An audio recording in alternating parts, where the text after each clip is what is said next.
Hello team, welcome to another ATP Geopolitics video with myself, Jonathan M.S. Pearce. We're going to be talking Iran-US war here, having a little look at what Donald Trump, Pete Hegseth, Caroline Leavitt and other people concerned with the US administration have been saying.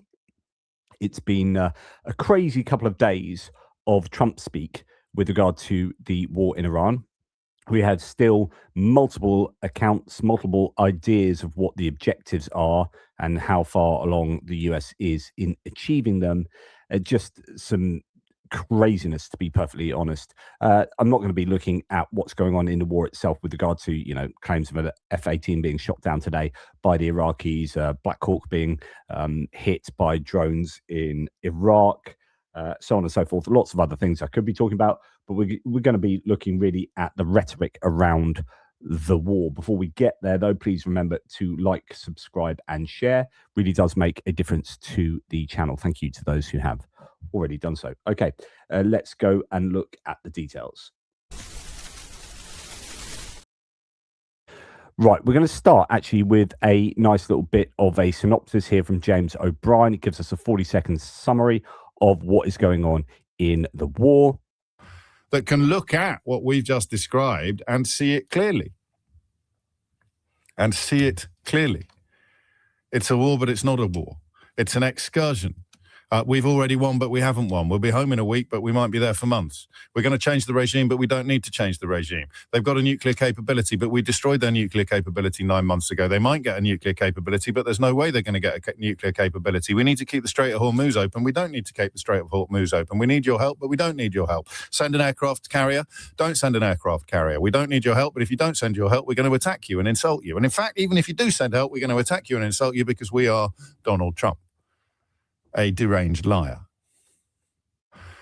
I think James O'Brien has pretty much summarized the American approach to the war there, or at least the Trump administration's approach to the war. Now, this is Caroline Leavitt talking about the idea of regime change and the claim that came that they have indeed already achieved regime change.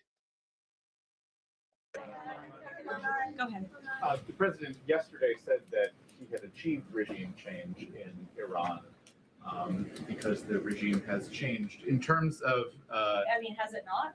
Well, the leadership. Their entire leadership has been killed, and nobody has really seen or legitimately heard from this alleged new leader. So, wouldn't you say there's been a change in the regime? There's been a change in leadership. I mean, do you feel there's been a change in the though, regime leadership, which is what the president said. So, thank you for confirming he was right. Which is a ridiculous point. I mean, there hasn't been a regime change. Definition of regime. Regime is a system of government, a specific administration in power, or a prevailing mode of management or control, often employing an authoritarian or non-democratic structure. It represents the rules and actors managing a state or a strict, ordered or planned way of doing things. I don't think removing the leader or even a number of the hierarchy, but predominantly military hierarchy, equates to a regime change. So I think she is being pretty disingenuous there. We are hearing Representative Nancy Mace saying she's just walked out of a House Armed Services briefing on Iran. Let me repeat, she says, I will not support troops on the ground in Iran, even more so after this briefing. Which causes Michael Weiss, the journalist, to say seems to suggest the ground operation is all but inevitable. There are claims that the US is sending all sorts of different troops out there. The 82nd Airborne on the way, a number of units I think are on the way or there or thereabouts. There was this 5-day pause in striking at power plants and what have you that Trump announced, and that was by some people at least thought to be a delaying tactic in order to get enough time for more troops to be sent to the region.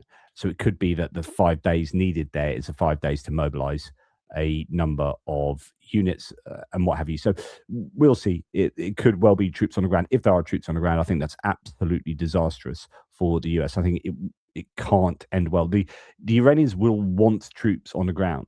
They will want American troops on the ground because it gives them a target. They'll just absolutely hammer away at Karg Island And if they, even if the ratio of American dead to Iranian dead is like 1 to 1,000, they'll still come away claiming victory with any number of American soldiers dying. I just don't think America comes out well if they commit troops, ground forces to Iran. Shashank Joshi from The Economist says the war aim now is reopening a strait. So it's not regime change, although that's been claimed, a strait that would not have been closed were it not for the war itself. US officials tell the Post that they no longer believe it is possible to achieve the war's original goals of overthrowing the Iranian regime and putting its nuclear program permanently out of reach. So those original claims, those original objectives are no longer the objectives. Instead, they are plumping for just opening the Straits of Hormuz. The very outcome of invading, or not invading, the very outcome of starting the war in the first place. Absolutely incredible. I think Shashank Joshi nails it in saying that the war aim now is reopening a strait that would not have been closed were it not for the war itself. Crazy times. Let's listen to a bit more Donald Trump here, who says the following. Just a short excerpt. There's many points of agreement with Iran right now. Many. What can you give us a Many, like 15 points. 15 points. Iran has said yes. Well, they're not going to have a nuclear weapon. That's number one. That's number 1, 2, and 3. They will never have a nuclear weapon. Said yes to that? They've agreed to that. Illegal migrant arrests. So there are all these differing opinions as to whether Trump has been or the Trump administration has been talking to Iran. The claim is that they have been discussing things possibly through the back door through Pakistan. Maybe Jared Kushner, maybe Steve Witkoff talking to someone from the Iranian ecosystem via someone in Pakistan. Others denying that there is any formal or informal discussions going on between the two governments. The problem for the American administration in claiming this, so either side could be correct in saying, and they can both be correct, that the US is talking to Iran and is not. How can that be? Because the US has destroyed or killed some key members of the Iranian regime, such as Khamenei, and then they've then put in his son. But the original Ayatollah has been killed, and then a number of others. Apparently, this has diluted the power structures. And so there's probably quite, and this is speculation, but there's probably quite a number of people doing things in Iran, but it's less centralized than it was, partly because of the chaos and fog of war. So the US might well be speaking to people in Iran, but it's whether those people represent the regime in Iran or represent the people in Iran, or whether they're just speaking to some quite important person, but is not like fully pulling the strings. So the US think that they're talking and having negotiations with Iran, but it's not a formal set of negotiations with the key kind of new central people there, such as the Ayatollah Khamenei's son. That it might be that that they're not aware of anyone speaking to the US, and so it can both be true and not true at the same time, depending on how you look at it.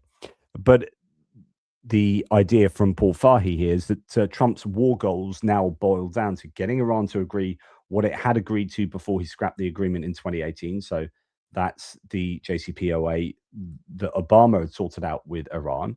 And it seems to be just wanting Iran to agree to the original tenets of that agreement, getting Iran to reopen the Straits of Hormuz, which was open until he started the war. So that's where we're at. Now, there are these there's this 15-point plan.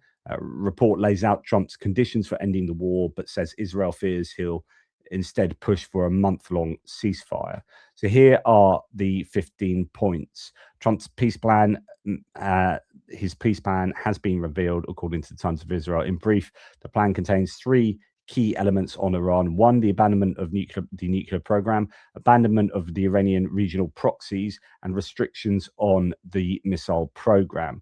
So the US offers the complete lifting of sanctions, These are the known points. So 1, Iran must dismantle its current nuclear capabilities. 2, Iran must commit never to seek nuclear weapons. 3, no uranium enrichment can take place on Iranian soil. 4, Iran must hand over all 450 kilograms of the 60% enriched uranium to the IAEA in the near future. 5, Iran's nuclear facilities in Natanz, Isfahan, and Fordow must be dismantled. 6, the IAEA will be granted full access, transparency, and oversight within Iran. 7, Iran must abandon its regional proxy paradigms. 8, Iran must cease funding, directing, and arming its regional proxies. 9, the Strait of Hormuz must be reopened and operate as a free maritime corridor. 10, Iran's missile program must be in range and quantity. The exact details must be limited, in range and quantity, the exact details of which will be determined later. 11, Iran will be allowed to use missiles only for self-defense. 12, all sanctions against Iran will be lifted. 13, the United States will assist Iran in developing a civilian nuclear program, including generating electricity at the Bushehr nuclear power plant. 14, if Iran violates the terms, all sanctions will be reimposed. And Max 25 doesn't quite know the 15th point in that plan. But anyway, that's what the US has apparently proposed. That can be found here. So those are the details of the 15-point plan summarized there.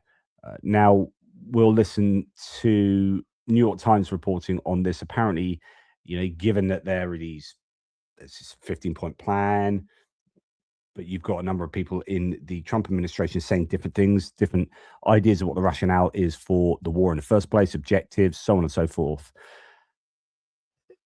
Apparently, there is absolute chaos. The New York Times reports total confusion in the White House. Trump is desperately begging for a way out of the war to save the markets. Now, Turkey, Egypt, and Pakistan are stepping in to mediate because Trump's disastrous war is threatening the entire global economy.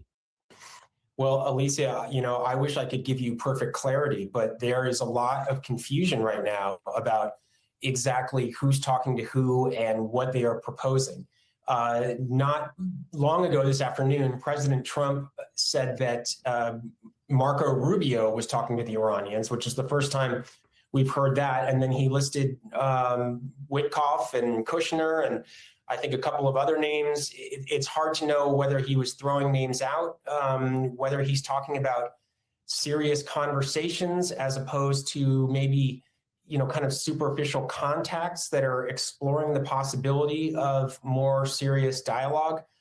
But a couple of things are clear, I would say, and noteworthy. Number one is that, President Trump, although the military campaign continues, I think is very clearly looking for a way out of this, right? He set a deadline going into the weekend. He extended it on Monday morning, and many people say he did that because he wanted to prevent the markets from crashing. But he's talking about talking, and he is not ruling that out. And you also see a lot of U.S. allies, the Egyptians, the Pakistanis, the Turks. There are reports of Gulf Arab states getting involved. You're seeing that a lot of countries are trying to find a resolution to this, right? Like countries are stepping forward, wanting to be mediators, wanting to bring gatherings of diplomats together to find some way to end this crisis, which is jacking up oil prices, damaging specific economies in the Middle East, and threatening the entire world economy. But who do we? So he claims that Trump is begging for a way out of the war, which is, I think, something that I've heard that from a number of people. I intuitively think Trump probably realizes he has bitten off more than he can chew, that this isn't the easy Venezuela project that he previously committed the American forces to, that actually there is a danger that he could be involved now in a long war that will not reflect well on him. However, we are also hearing, and we talked about what Nancy Mace just said, well, this has just come out now. At least this is Alex Ward saying at least 3 congressional Republicans, including chairs of House and Senate Armed Services, are hinting strongly that a ground operation in Iran is planned and could potentially be underway soon. So on the one hand, he appears to be begging to get out of this very difficult situation. And on the other hand, he's committing to a longer, more involved war. And that could be true again, like these two opposite things. How? Well, because he wants to commit to a more protracted war might actually be Dan Kane and Pete Hegseth. And we do understand that Trump has, and I think I might have a video that reflects this, that Trump has basically said almost, some people have accused Trump of blaming the war on Pete Hegseth, or kind of, you know, if it all goes wrong, you can see him moving towards a position where, oh, it's Pete Hegseth what made me do it type thing. And it could be that Pete Hegseth is really keen on a larger scope for the war and committing troops, you know, these war fighters, the lethality of the American armed forces, as he keeps putting it, to commit these ground forces to Iran. That could well be his idea. But Trump really looks at the markets and thinks, I want to get out of this. Now, Netanyahu wanted to call on Iranians to take to the streets, according to Axios. This is last week, but Trump told him it was too risky. And damn right, Trump. I mean, he's got that one right. Quote, why should we call on people to take to the streets if they're just going to get shot? That is very sensible. I think that would have been pretty disastrous to take to the streets at that time. I don't think it would be the right point yet, but Trump apparently told Netanyahu that on a phone call. The US and Israel agree on most of the war's military goals, but their positions differ on regime change in Iran and the level of chaos and bloodshed they would tolerate to achieve that goal, according to Axios. Now, the aforementioned Pete Hegseth, you can see how excited he is here. And historically obliterated, defeated from day one with overwhelming firepower. The air campaign that we've conducted, that Israel's conducted alongside us, was one for the history books, truly. And it's because we have a president of the United States that when he sends his warfighters out to fight, he unties their hands to actually go out and close with and destroy the enemy as viciously as possible from moment one. As viciously as possible. I mean, this guy, their hands are untied, so you don't have to adhere to international laws and conventions and the rules of war. No, you don't have to do that. Instead, we're going to untie your hands and you can be as vicious as possible. He's delighting in this stuff.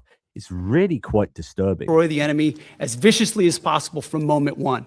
And that's why we see ourselves as part of this negotiation as well. We negotiate with bombs. You have a choice. We negotiate with bombs. Negotiate with bombs. You have a choice as we loiter over the top of Tehran, as the president talked about your future. The president has made it clear that you will not have a nuclear weapon.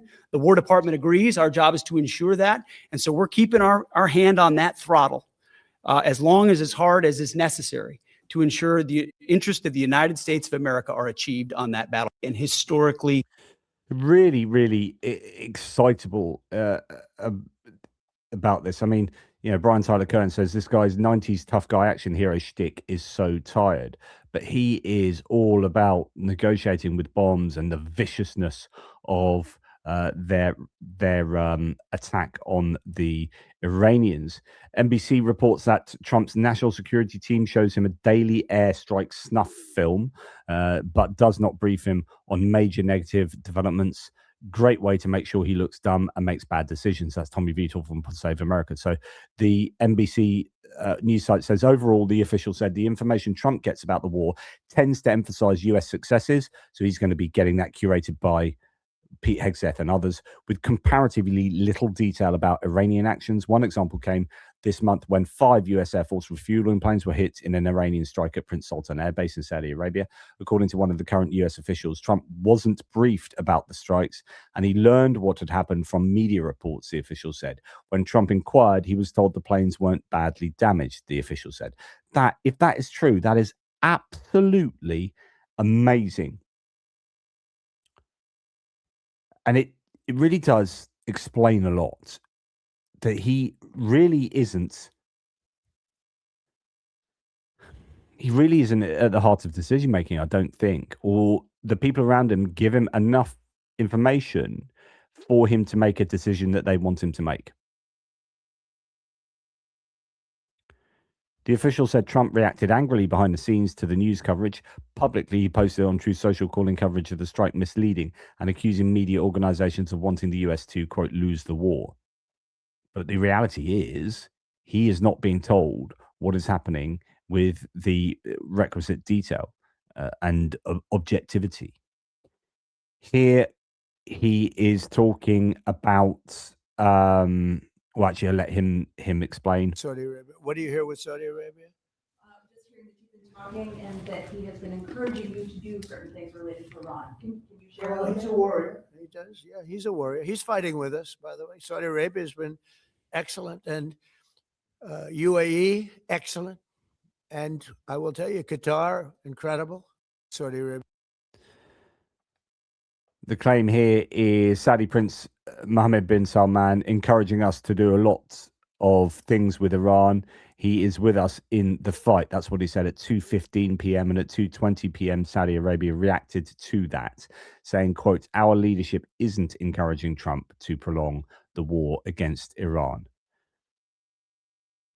So it appears that Donald Trump is just misleading people about how supportive these countries really are. Trump said we shot down 3 of our own planes with Patriot missiles. I mean, it's pretty incredible. Let's listen to Trump. Little mishap. They shot down 3 planes with our missiles. They happen to be our planes, but the pilots made it. Can you imagine the pilots making it? The pilots saw what was coming, and they said, those are Patriots. We're not going to escape Patriots, and they got out of there pretty quick, Pete, right? Pretty amazing that they got out. The 3 pilots lived. They're fine. In fact, they're flying today. Yeah, the Kuwaitis made a mistake. They fired. They thought they were firing at the enemy. It was, as the expression goes, friendly fire. But the pilots are great. They're flying today. Pretty amazing when you think of it. Yeah. Just quite an incredible way of framing this. Like, it's pretty amazing. Friendly fire, it's pretty amazing. They survived. It's wonderful. It's fine. Yeah, whatever. Q8 shot down 3 of our planes with our Patriot missiles, with American Patriot missiles. I don't know how to. Maybe that is the best way to try and brush this away as not being an issue. I mean, this is Trump at his usual, isn't it? Just Teflon. I thought they had been shot. At least one of them was shot down by a friendly plane. But it's interesting I don't know if we can trust anything Trump really says here. But yeah, the Kuwaitis shot down 3 US planes, and there he is sort of lauding it almost. Now, this particularly worries me. I mean, the parallels between the United States and Russia at the moment are clear to see. Democrats are putting our country at great risk during this period of time, a period that they call a war. They call it a war. We call it a military operation. Democrats are putting our they call it a war. We call it a military operation. That's what Putin still says in Russia. I mean, my goodness, it's so disturbing. Well, it's so disturbing that Trump fell asleep a number of times at this Tennessee press conference. 5 gunshot victims per shift. And now he sees an average of 1 gunshot victim every 3 or 4 shifts. Mr. President, the Memphis Safe Task Force underscores one simple truth. When federal, state, and local agencies work together as genuine partners, we can reclaim even the most troubled cities. I am extremely grateful to you for the opportunity. To all our partner agencies, it is. He's really struggling to keep those eyes open there. And that wasn't the only time either. There's another example of him really struggling. Deadly accidents. Our work, however, has not just been about arrests and the seizure of illegal firearms and narcotics. Our Tennessee National Guard partners have made a significant impact while serving on the task force by just eyes fully closed there. And if that had been Joe Biden, of course, Fox News would have been mad about it. So Trump here casually admits on live TV to intentionally sinking 158 Iranian ships instead of capturing them. He's said similar things to this before, which I've reported previously. I'm fairly sure this is, well, I don't know if you can call it, it's not a war crime, but it's just a pretty heinous thing to say. Defense industrial base, eliminating their navy.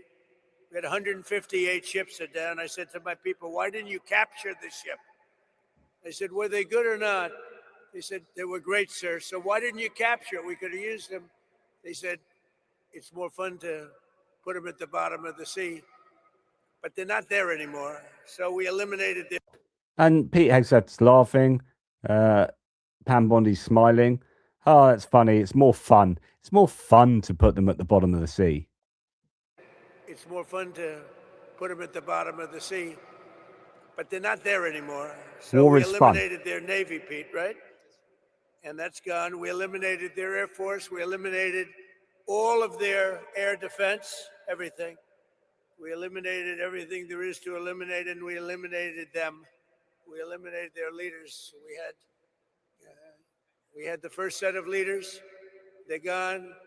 Then they met, 88 people met. And it's sad. I mean, it's sad they couldn't have made a deal. We could have made a deal with them a long time ago. Then the second. You did make a deal, but you ripped it up. Obama made that deal. You ripped it up. Then you went to war with them. And then you're asking the same things of them that the original deal was demanding. So, go figure. Set 88 people met to pick a new leader. And they're now extinguished. And then they're meeting again. But now nobody wants to be the leader. It's one of the few political jobs that nobody wants anywhere in the world. Nobody wants it. It's a very dangerous job. My job is dangerous too, but their job is worse. In other words, we're systematically dismantling the regime's ability to threaten America. They're not threatening. He's talking about we're systematically dismantling the regime's ability to threaten America. And then he's also said we've got rid of the regime. We've had regime change.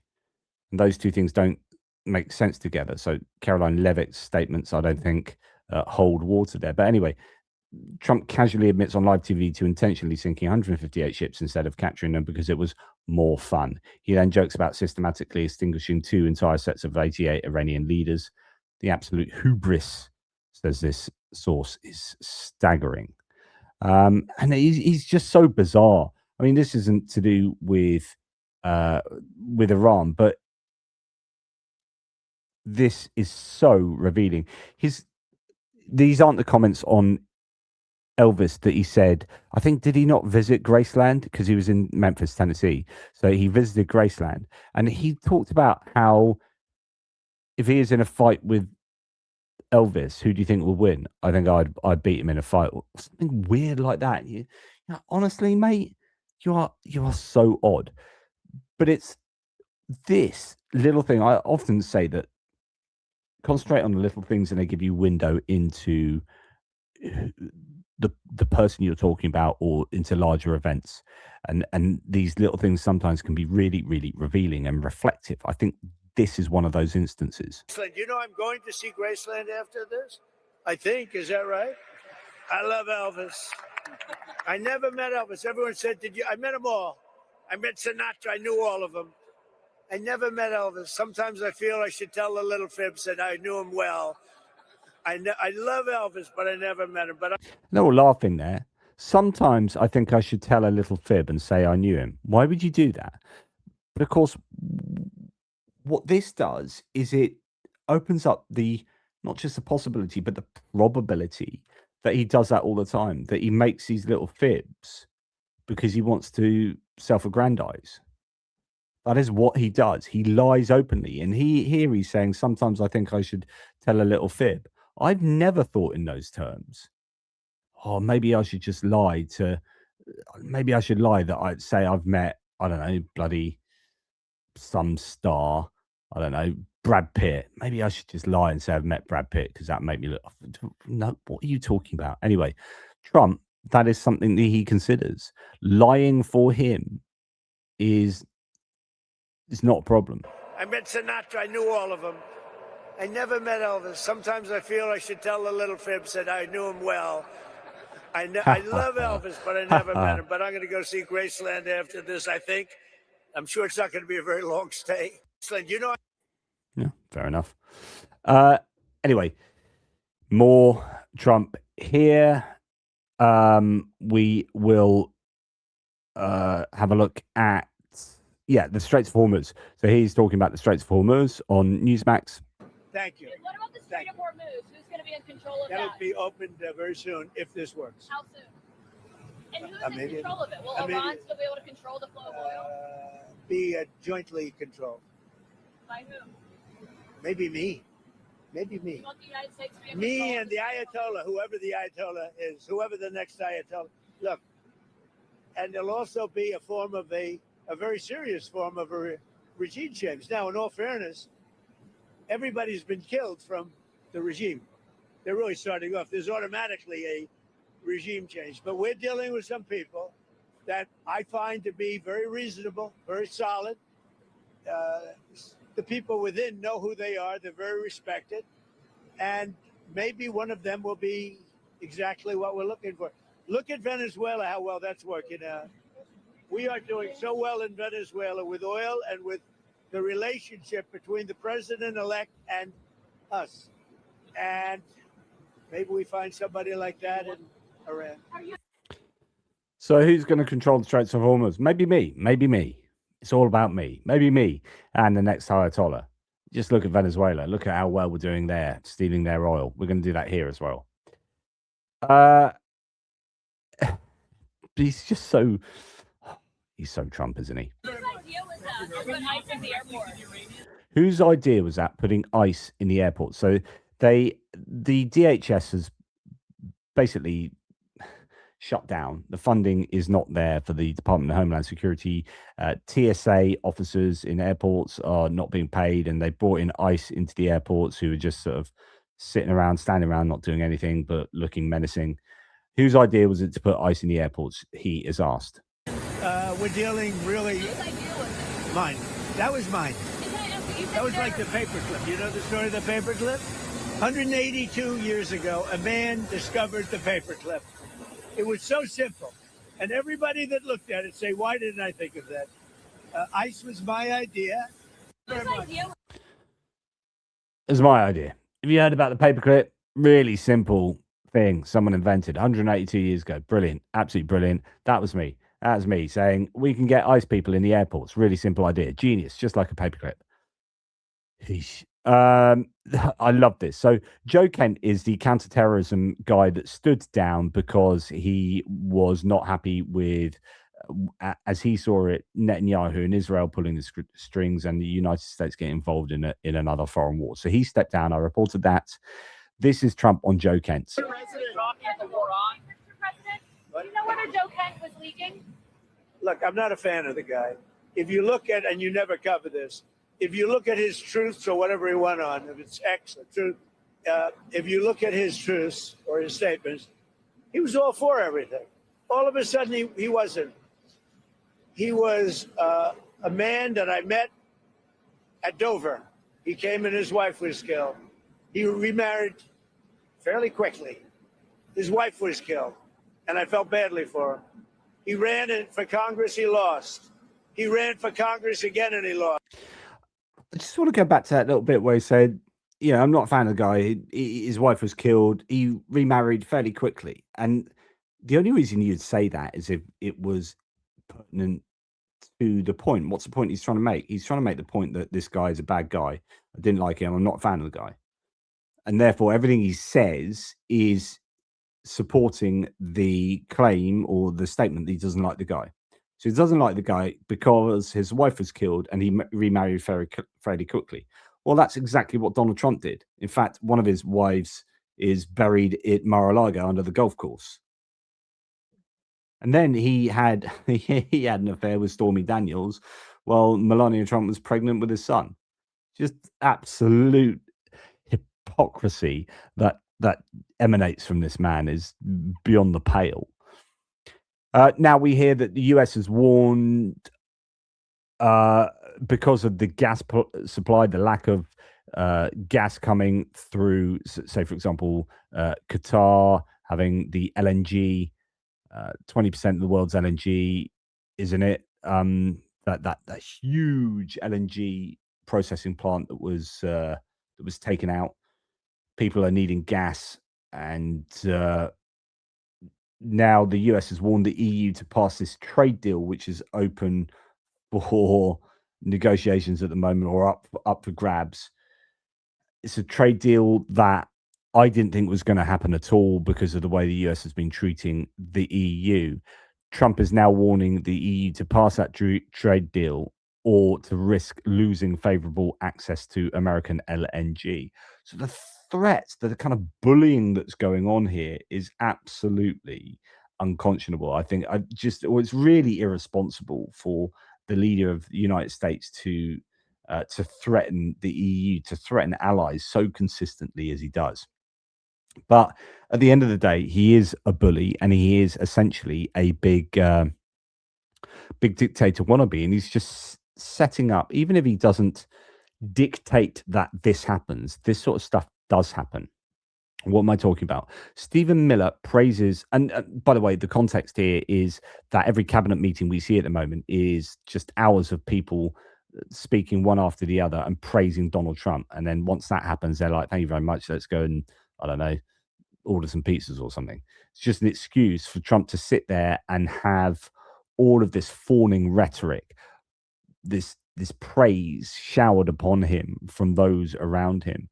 Well, this happened the other day in a really embarrassing way, where Stephen Miller spoke for up to 5 minutes. Here, the claim is praises Trump for 5 minutes straight. And then Stephen Miller turns to Kash Patel and says, see if you can top that. Patel tries, but that's not a briefing. That's a loyalty audition. Just absolutely all over the country. Uncalled for.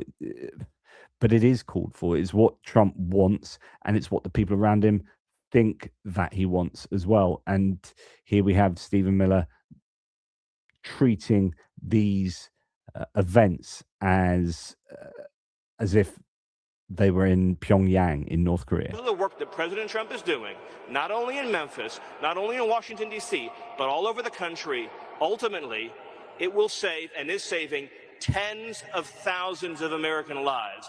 It is, I'll use that word again, what President Trump has done on border security and public safety is a national miracle that will be studied not only for generations, but for centuries to come. Thank you, President Trump. Thank you, Steve.